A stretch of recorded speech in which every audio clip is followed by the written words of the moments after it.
பிஸ்மில்லாஹிர்ரஹ்மானிர்ரஹீம். அல் குர்ஆன் அத்தியாயம் 2 வசனம் 93. பிஸ்மில்லாஹிர்ரஹ்மானிர்ரஹீம். தூர் மழையை உங்கள் மேல் உயர்த்தி நாம் உங்களுக்கு கொடுத்த தௌராத்தை உறுதியுடன் பற்றிக் கொள்ளுங்கள், அதை செவியேற்றுக் கொள்ளுங்கள் என்று உங்களிடம் நாம் வாக்குறுதி வாங்கினோம்.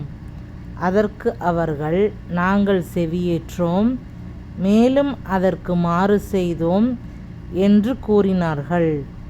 மேலும் அவர்கள் நிராகரித்த காரணத்தினால் அவர்கள் இதயங்களில் காளை கன்றின் பக்தி புகுத்தப்பட்டது. நீங்கள் முஹ்மின்களாக இருந்தால் உங்களுடைய ஈமான் எதை கட்டளையிடுகிறதோ அது மிகவும் கெட்டது என்று நபியே நீர் கூறும்.